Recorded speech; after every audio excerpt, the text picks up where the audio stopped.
Okay, thank you, everyone. Welcome to join Erwin Stahl's session. He will be talking about event autoscaling on Kubernetes with KEDA and Azure Functions. So, welcome, Erwin, and over to you. All right, thank you. Thanks all for joining me here today in this session. And indeed, we're going to talk about KEDA. But before we actually dive into my session, let's do a shout out to our sponsors who make these events possible. So we have ScriptRunner, DQ Global, Proximus, Redspire, Agilysys, and Hitachi Solutions. So thanks to the sponsors for making this all possible. So in the next 40 minutes, we're going to talk about KEDA. And KEDA stands for Kubernetes Event-Driven Autoscaling. And as we will see in a bit, doing proper autoscaling on Kubernetes by default is quite hard.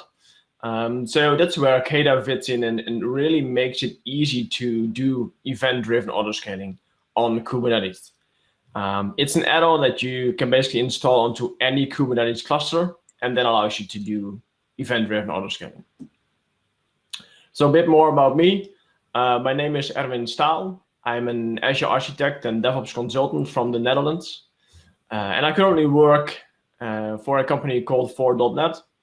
And as you could probably guess by that name, we're doing consultancy and training, etc., all on the Microsoft stack. So that's Azure, C#, Azure DevOps, you name it.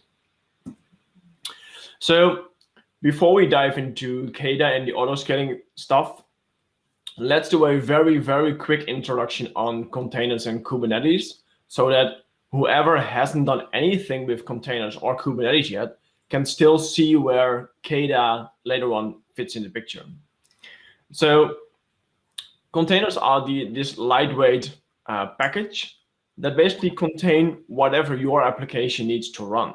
So these containers contain your code, the runtime, so the .NET framework, for example, and also all system tools and libraries and settings, whatever that your application needs to run. So you no longer need to install all these dependencies on your virtual machines, for example. All your machine needs that you run your container on is the container runtime, no longer .NET frameworks, whatever.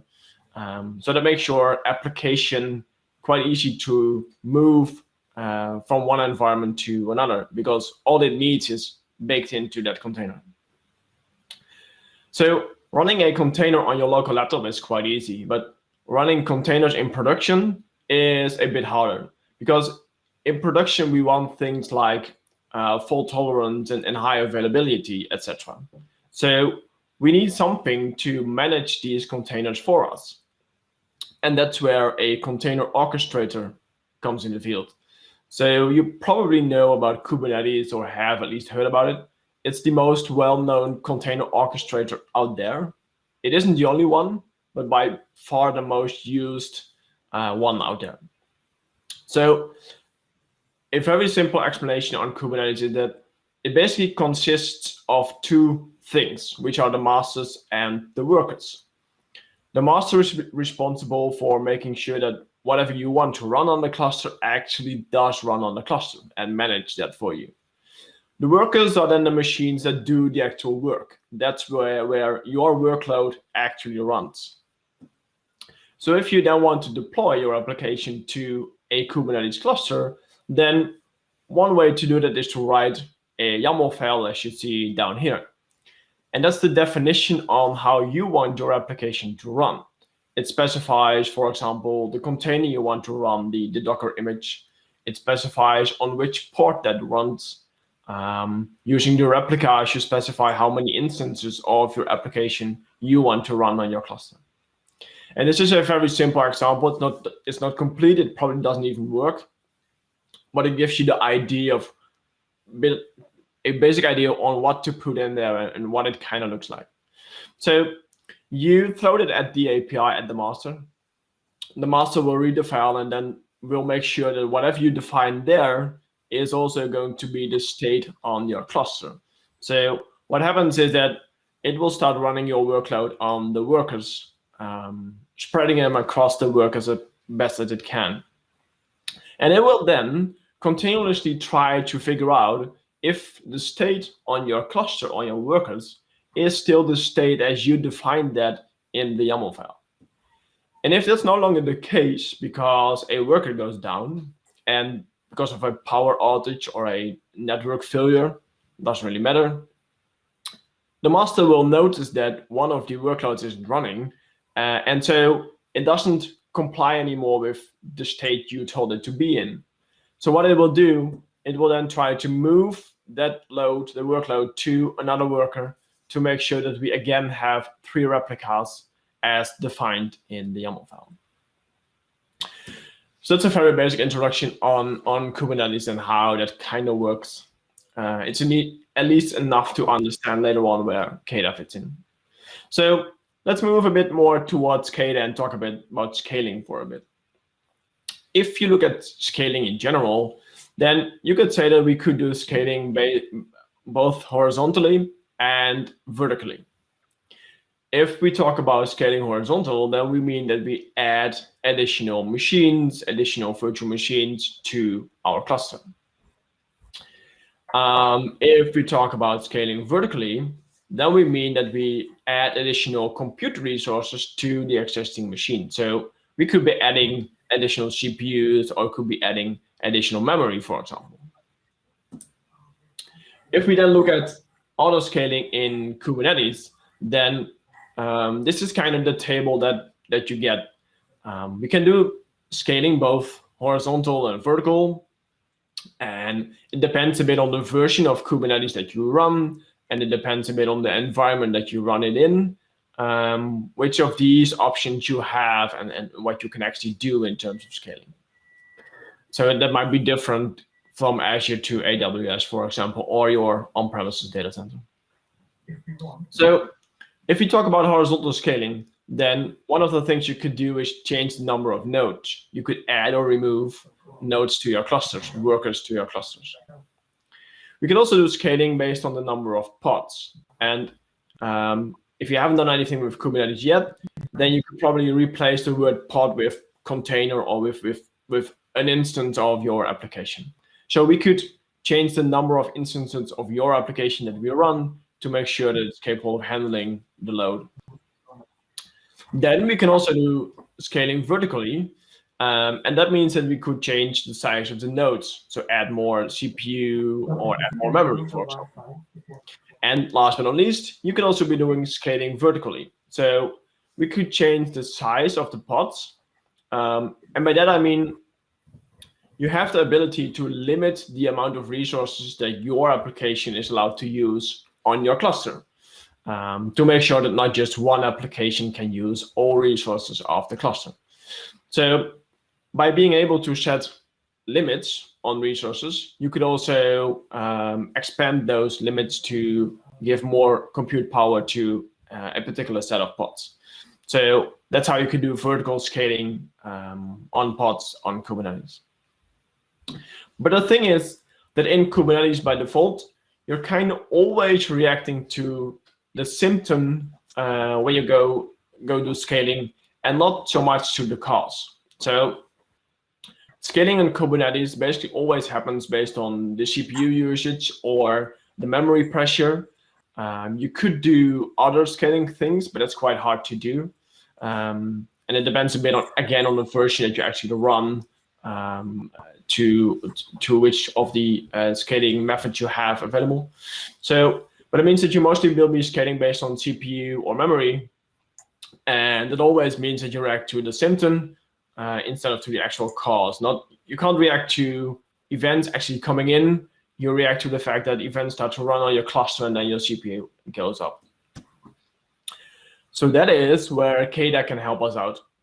Because with KEDA, we can actually do event-driven autoscaling. So we can scale the clusters, scale the applications based on events, based on the number of events instead of a CPU going up. So KEDA can be installed on any Kubernetes cluster. It doesn't matter if that's in Azure or if that's on your own laptop or on your on-premises Kubernetes cluster. You can install it anyway. And here you see a diagram of how KEDA basically fits into an existing Kubernetes cluster. So what you see here is that KEDA consists out of 3 main building blocks. First, let's talk about a thing on the right, which are the scalars. A scalar is a piece of code that's capable of reading events on a particular event source. So for example, there's a scalar that can read the number of messages on an Azure queue. So that metric, the number of messages on the queue, is then being used by the metrics adapter to expose that to Kubernetes. So the metrics adapter is basically responsible for exposing these metrics to Kubernetes, and it does that by exposing them to the horizontal pod autoscaler. And that is the autoscaler thing that's by default in Kubernetes. And that's also the thing that's actually doing the most of the scaling here. So KEDA really uses what's already in Kubernetes as much as it can and just expand on that. So as you see here with the orange line, if your workloads need to scale from 1 up to whatever or back to 1, that's actually being done by the built-in autoscaler in Kubernetes based on the metrics that KEDA provides. But then one additional benefit that you get from using KEDA is that you can actually scale down to 0, which is something that Kubernetes cannot do by default. So the main task of the controller in KEDA is basically to do the scaling from 1 to 0 and from 0 to 1, because that's the part that Kubernetes cannot do. And then when you're at the 1, the autoscaler, the built-in autoscaler will kick in to scale up to whatever you need to. So that's basically the role of the controller here. So one more thing to note here is that a scalar is a thing that just grabs a metric from an event source, like I just explained to you. It doesn't actually grab the data from the event source. So that's why you still see a blue line between the pods, your application, and the actual event source. We'll see a bit more about that in a bit. But first, let's have a quick look at a list of currently built-in scalars in KEDA. So this is the list of all the scalars currently available. And as you see, there's quite a bit on Azure, but also AWS. There's some Google stuff in here. And there's also some scalars that allow you to scale based on open source products. So there's quite a lot of them already in there. It's all open source, so you could actually create your own one and then have that merged into the KEDA repo. But you can also use things like the metrics API of the external push scaler, for example, to be able to scale based on events that aren't being backed by any scalar just yet. So it's quite extensible, quite easy to integrate. All right, so let's have a bit of a closer look at what I just meant there with that your pod is still going out to the actual event source.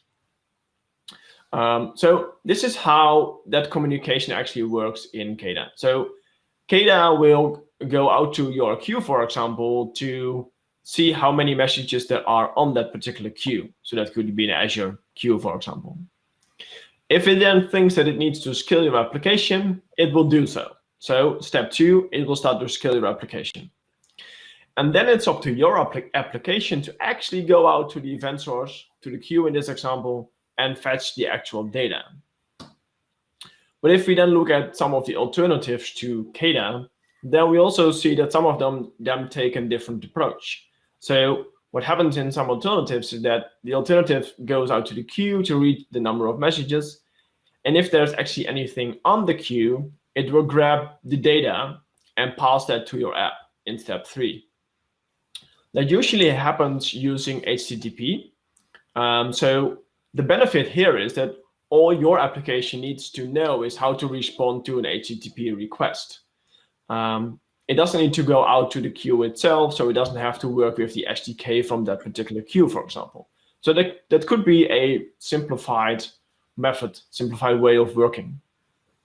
But then again, you do lose the ability to work with the native and default functionality of the event source. So if you go with the HTTP route, you won't be able to use, for example, a dead letter queue that maybe the Azure queue by default gives you, since you already grabbed the message from the queue. So if something goes wrong, you need to fix that yourself. So that's a benefit of the KEDA approach. You still need to work with the queue yourself. So that means working with the SDK yourself, but also means you could work with the native functionalities of that particular event source. So it's basically good to know that there's two ways of doing this, and KEDA goes with the direct approach, you could say. All right, it's almost time for the first demo to see some of this stuff in action.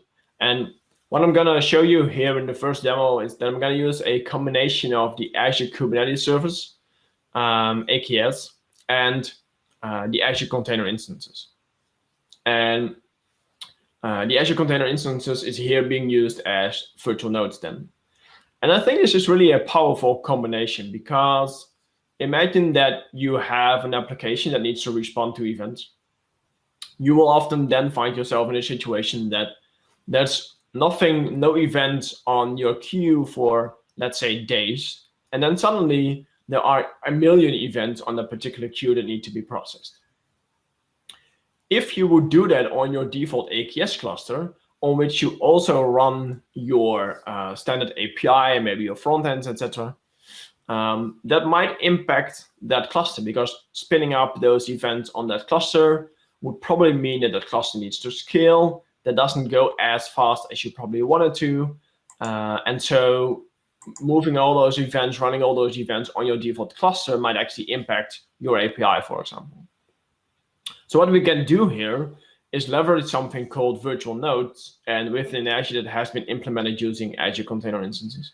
So what then happens if all of these messages arrive on my queue, the API makes the decision to run that either on AKS, or if it's a better fit, run that on the Azure container instances and leave Azure Kubernetes services as it is.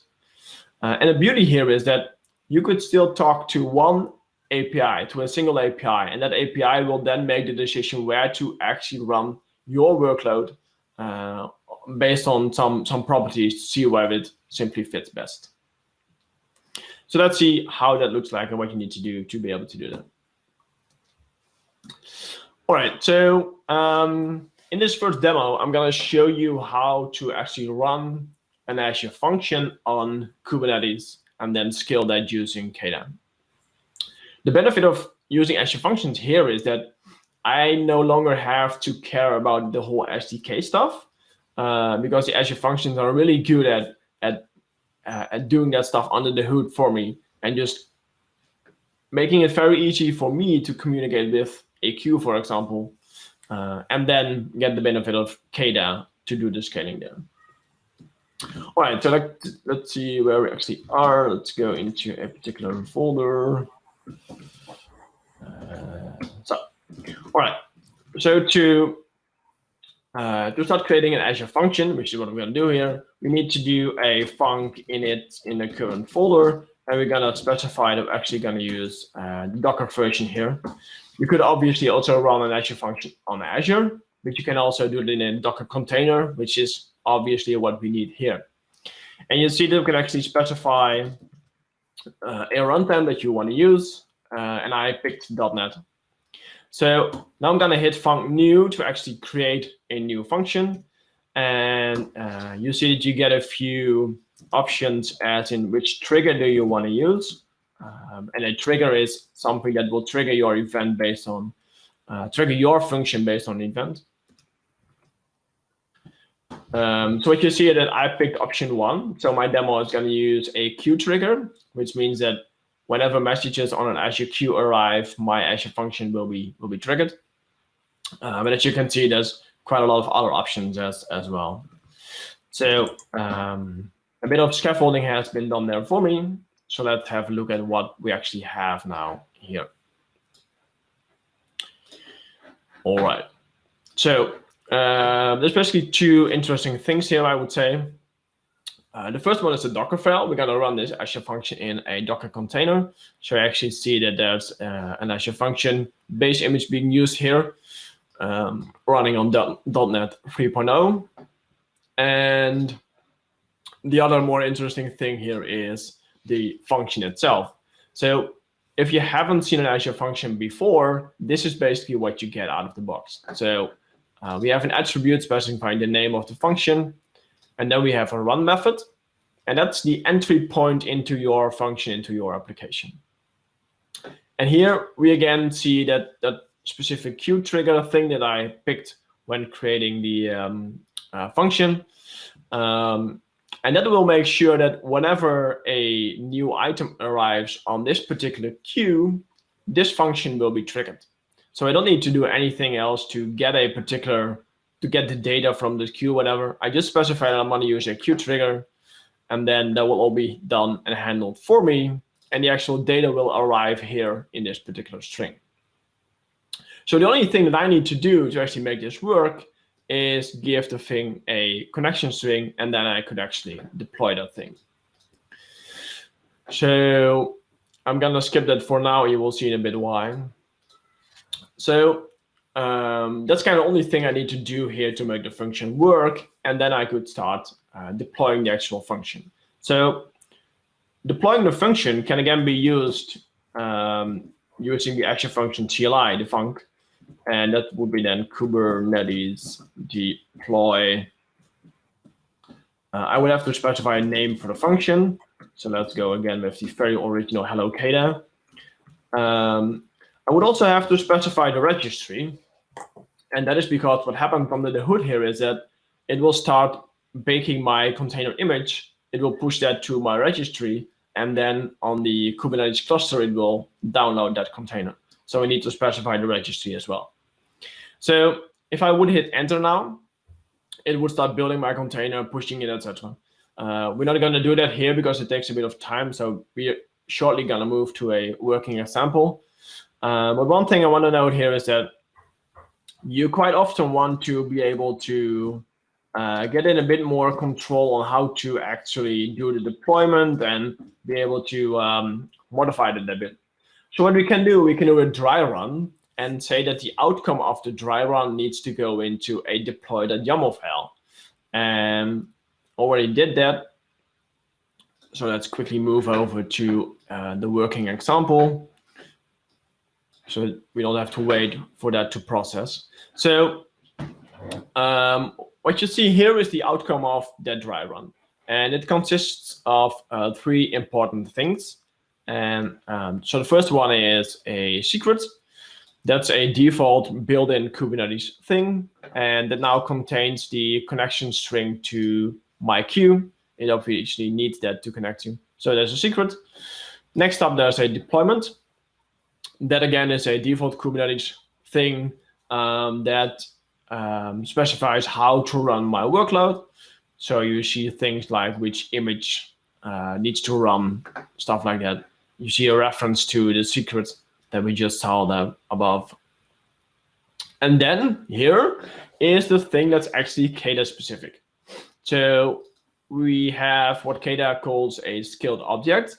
And this thing defines and specifies how to scale my particular workload. So we again see a reference to the particular deployment. And of course, we see a trigger.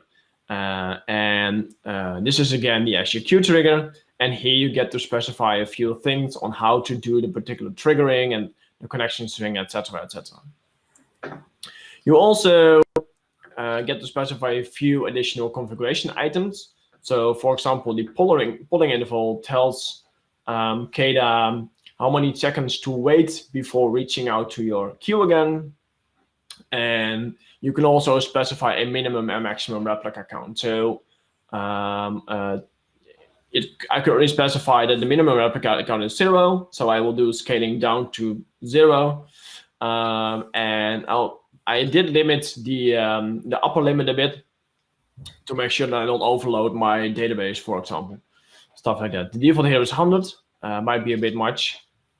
So just know there's an option to do something about that. All right, so that shows you what actually happens under the hood and what you could specify and do there. Let's see how that actually runs in production then. So let's have a look at the current cluster. As you can see, there's currently nothing running on the cluster, which is okay, because if we actually look at the deployments there, that's a type of deployment, then you see that the deployment is actually there, but there's currently nothing running because it has been scaled down to 0, so that's why you don't see any pods.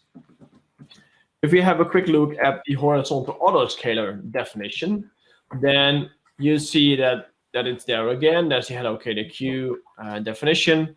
And here you see that it specifies a minimum pod of 1 instead of 0. And that is because Kubernetes can't scale to 0 by default. It took me a few hours to get used to the idea and that it's actually correct what it says here and that it actually works.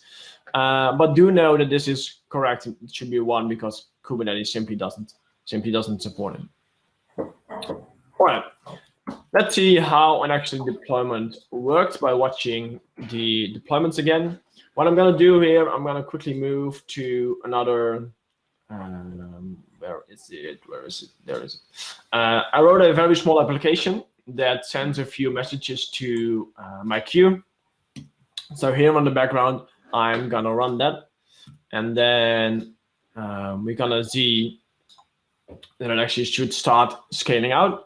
So the messages are almost on the particular queue. There we are. And you already see that the scaling already starts to happen. So KEDA saw that there's messages on my queue and it already kicks in with the scaling. So what we can quickly go over to the Azure portal to have a look at the Kubernetes cluster there. So if we go in here, this is the workload that's currently running on the cluster. And an interesting thing to see here is that you see that it made the decision where to run the particular pod. So you can see that the first one probably got to run on the AKS agent pool. So it's the default pool. But all the other ones were spin up on the virtual node. So not on my AKS cluster, but actually on the Azure container instances. What you also see is that running it on AKS is quite quick. Within a few seconds, it got an IP address and actually started processing some of the data. But it takes a while for the instance to start on the virtual node and to start actually doing some work. It takes about 40, 50 seconds. So as you can see, already a few of them actually started. And they actually started terminating again. And that is because the queue is empty. And it then starts terminating the pods again and scaling back to 0, as we also see down here.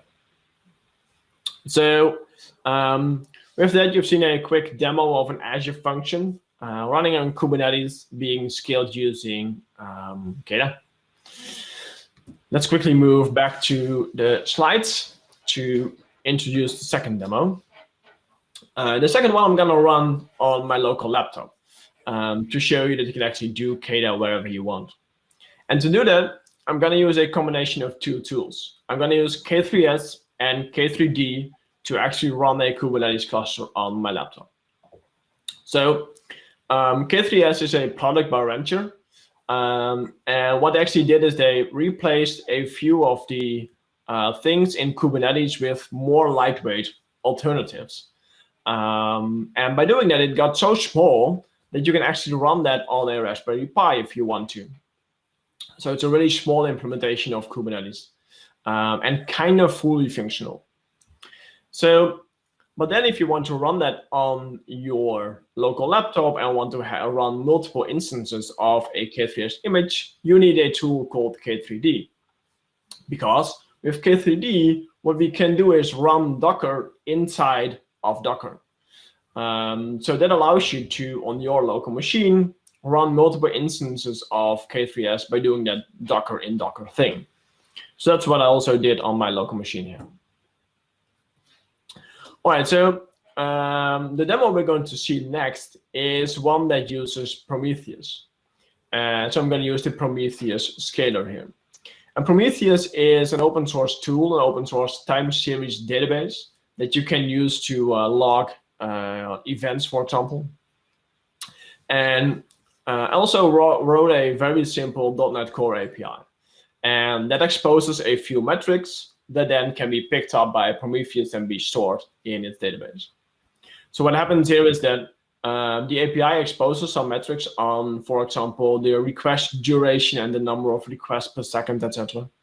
Those are exposed by the application, and then Prometheus picks that data, stores it in a database. And then KEDA will reach out to Prometheus every once in a while, do a query on the database, and see if it needs to do any scaling based on the metric that comes back. So let's see a demo of that as well. All right, so I'm going to do a bit of preparation here. First, I'm going to start my local cluster. As you can see, it's starting a few nodes and it's starting a server, etc. I'm going to switch my Kubernetes context to work with the local one. And I'm going to start a few port forwarders to the apps on my local cluster so that I can actually reach them. Let's see if that works out. Probably does. All right, so let's have a quick look at the code here. So this is the API that I wrote, which exposes the particular metrics. And it's actually quite easy to hook up Prometheus into your existing .NET Core app. You simply say use Prometheus server, and then if you do want to expose the request duration stuff, there's an extension method for that as well. So it's quite easy to hook that up into your application. And then you obviously need to deploy that application, that API, and we need to let KEDA know how to scale it again. So again, we have a scaled object definition, but this time the trigger is different because this time the trigger is Prometheus instead of the Azure Queue that we used in the previous one.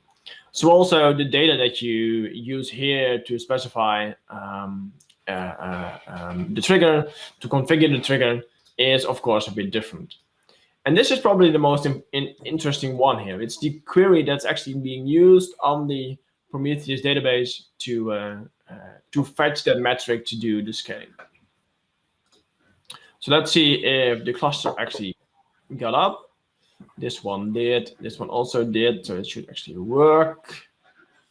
Let me quickly find another window, which is the one over here. So, all right, so this is the API that should now be responding, right? This is Prometheus that should be responding as well. All right, so if we do a few triggers to the API, and we then go to Prometheus, then I could actually use that query here as well in its dashboard, execute that one, and we should actually be seeing some data going in as we do over here. It sometimes takes a while before the data comes in because there's a bit of delay between the data being exposed and sent into the database. As you can see, it actually works already here. So let's make sure that we have a bit of traffic going to my API and that we can actually see the scaling happening here. So let's again open a kubectl, get the deployments. So here you see on my local cluster Prometheus running, and this is my actual API. This time you see that there is one instance running, which for an API makes sense, right? You want it to respond right away and not to wait for scaling to kick in. So this time the minimum scaling was set to 1. So let's make sure that we have a bit of traffic pointing to it. I'm using a tool called Hey that you can actually use to generate a bit of traffic on an API. So when I hit that, it will start reaching out to my application. And it then should not take too long before you see that it actually starts scaling. Let's see if we can have these next to each other. It might take some time, as I said, for the data to come in because it takes a while for the data to come into Prometheus. But there we go. It already starts to go up here. And as you see here on the left, it also already starts scaling my API based on the data that is now in Prometheus. So that's pretty cool. It will start scaling up until it has enough instances to handle the load. And it will, of course, scale down again when the hate tool stops. It's probably already done. Yeah, it's already done. It will scale down again when it no longer needs the number of instances to handle the load. So that's another example on how to do scaling with KEDA of a regular API, but then based on data in a Prometheus database. Let's quickly head back to the slides to introduce the third and last demo. We have, I guess we have enough time. All right, so then we need to talk a bit about how to run long-running tasks on Kubernetes. And the thing with long-running tasks is that they do run for a long time. And that becomes a problem because if you, for example, run your Kubernetes cluster in Azure, then the Azure cloud will do the maintenance of your workers, for example. It will do the patching, the security updates on your workers. What actually happens there is that you simply get new workers and old ones get deleted. But what happens then if you run a long-running task for hours on a particular worker and Microsoft thinks it's time to start patching? It would then shut down the worker, replace it with another one, and it would kill your process. So halfway through a video encoding, it would stop and you have to start again. There are ways in Kubernetes to handle that by default. What you could do, for example, you could respond to a signal that the node is going to go down, but that's all far from ideal.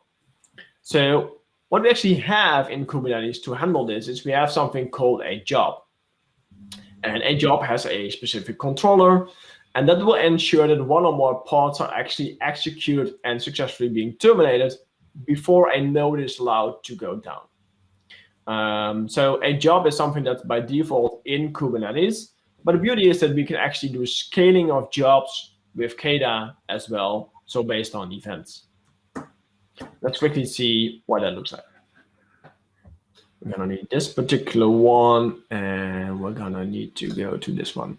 So what I did here in this example is that I wrote a very simple .NET Core application. And the .NET Core application is a console app. So no fancy API, whatever, just a console application. It reaches out to my queue, grabs the message, and this is where you would normally do some heavy encoding, whatever, some long-running thing. I'm now just printing the message here in the demo.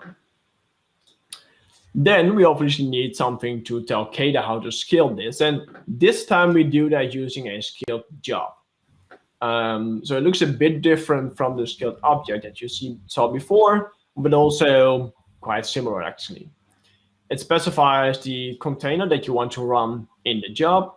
And here again, we have the trigger that specifies which trigger to use to do the scaling of this particular job. So let's see what that looks like in practice then. If we have a look at the current jobs, you'll see there's already a few in there, a few old ones. So let's do a watch on that one, and then let's add something to my queue to see the scaling actually happening. So this is my queue in the Azure cloud. I'm gonna add a message to that. I'm gonna hit OK. It's on the queue, and it shouldn't be too long before KEDA notices it, and as you see, it starts scaling this particular job based on that particular item. And as it's just printing a message here, it's going to be done quite quickly. So we did the scaling here. Let's, as a last thing, show you that it was actually this particular job of mine that run here. So let's go out and fetch its logs. And so you see that it actually did print the message that I did put in the queue and printed that to the console. So That's another example of how to do scaling in KEDA using jobs this time to handle long-running stuff, and then also be able to do that based on events, obviously. That's what KEDA is all about. All right, so with that, we came to the end of my session. I hope you enjoyed it. I hope it's useful for you. If you ever want to ask questions after the session, if something pops up, you can always reach me via Twitter. Here's my Twitter handle, or LinkedIn, for example. Here's also the link to my blog. And there's at least one blog post that explains how to do the first demo that I did. So there's how to set up your cluster, how to create the application, how to install KEDA, whatever. It's all in there. And that GitHub link there contains all the demos that I showed you today. So you could actually go out there and grab all the demos and try them for yourself if you like to. So let me quickly head out, since we have a minute or two, to the chat to see if there actually were any questions. For some reason, I currently do not see the chat window. Let me see if that gets any better here. No, it does not.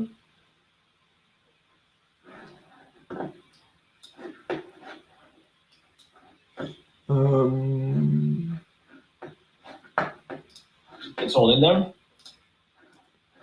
Right, so I'm currently not able to see the chat window here, which was here when I started my session. So I currently actually can't see if there's any questions here. That's a pity. Chirag, are you able to help me with that? Do you see are there any questions? Do you see them? Yes, can you hear me? I do, yeah. I haven't got any questions listed. We'll probably give just a minute or so, but we have a comment from Neil Davison saying that it's so cool, can't wait to try the Azure function scaling example, and he never thought of using the request duration to scale an app. So that was a great demo. So yeah, Neil's looking forward to using that. All right, cool. Sounds good. Sounds good. But I think I will just say, because we're coming up to the time, so yeah, I just want to say big thanks to you. Great session. And as you've mentioned, you've posted out your Twitter details. So if anybody has any questions afterwards, then they can reach out to you as well. So yeah, I just want to say a big thanks to your, giving up your time and effort to be here with Scottish Summit, and enjoy the rest of the conference, and thanks to the attendees as well. Yeah, thanks for having me, and have fun today. Great. Bye-bye. Thanks.